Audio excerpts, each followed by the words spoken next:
Alright, we're back, and just before I move on, like I said with Naomi, it's just about time.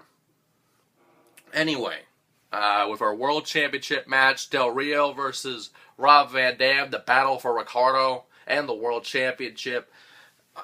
This has really gone for the worst. This, like I said earlier, people will do anything they get on television. Look at Rob Van Dam's numero uno amigo, Ricardo Rodriguez. I mean, what the fuck? Why didn't they do this with Del Rio and Ricardo? I don't understand. Why didn't they do this kind of gimmick with that?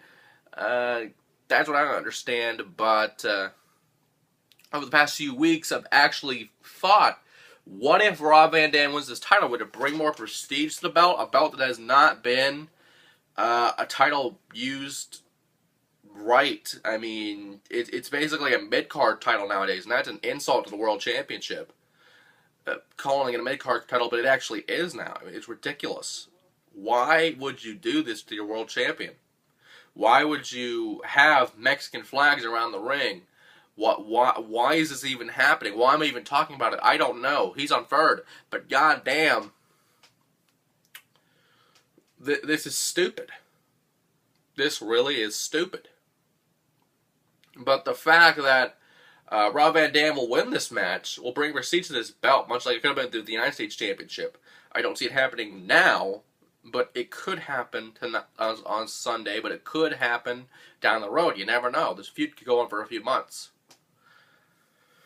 Moving on to the Intercontinental, well, not Intercontinental Championship match, because apparently they didn't want to put Punk and Axel for the title, but they did that on a live event in Dallas coming up. So we'll get that match down the road eventually. But for right now, we have a handicap match as CM Punk faces the Intercontinental Champion Curtis Axel and Paul Heyman. Last night on Raw, Paul Heyman tried to but tried to get out of the match. Paul Heyman tried to fake an injury, which I guess the doctor cleared him of, and now we have this handicap match. So Paul Heyman can't get out of it unless he's actually injured or dead. That's the only way he'll get out of this match. But there's been speculation in my mind if this is the beginning of a new Paul Heyman guy or a Paul Heyman girl or something. In my opinion, it could be Paige. I mean, Paige is now of legal age, supposedly, to be in the WWE. She should have been on the main roster a long time ago, but now, due to WWE's new rules, she's 21 now, so she can go on the road, I guess. I don't know why they had that rule in place, but, I don't understand it. I don't know. But, this match, honestly, would be a good match to do that storyline. Let's say, for example, Axel gets to be the first eliminated. Not only have you pinned the Intercontinental Champion, but now you get Paul Heyman one-on-one on the ring. He can't do a damn thing about it. He has to go back to the locker room. So now you can have one of Paul Heyman's people, like Brock Lesnar, come out and destroy Punk, set up something there for a rematch, or you could debut a new Paul Heyman guy or a Paul Heyman girl, and have Punk feud with them as well. I mean, have this Paul Heyman army, this extreme army of something that you could do to make this match more believable than it is. This is filler to me. But if they do something like that, then this match will actually be worthwhile. That's what I need. That's what I see. And finally, the WWE Championship, Orton versus Bryan, the rematch.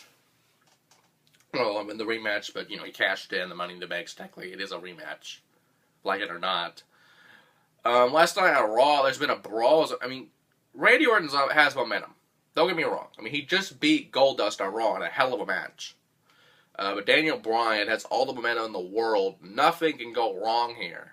I mean, to have Edge praise Daniel Bryan like he did last night was amazing. But at the same time, I don't really see Daniel Bryan winning the belt now. I mean, this feud's been rumored to go towards until Survivor Series. That's just a rumor. But at the same time, it could very well happen. And that would be probably one of the most entertaining feuds of the remainder of the summer into the fall. So that could actually happen. And that would be interesting if that did happen. But with this match, I do believe the corporation will somehow get involved, whether it be the Shield, whether it be Big Show, forced to knock him out again, forced to do something. Referee was forced not to disqualify Randy Orton or count him out or pin him or some bullshit. But this is very, very likely that we'll see Randy Orton retain, unfortunately. But that is it so far. The only match I don't see on here is the United States Championship. That might be a filler match or a match made at the last minute. And if it is, you'll hear about that very, very soon. But the Night of Champions is this Sunday. I didn't even know it was this Sunday, to be honest. I thought there was another week till Night of Champions, but I guess not. This card, honestly, is one of the best I've seen in a long time. But you will not be disappointed if you order this pay-per-view. No question about it. Where every title is on the line.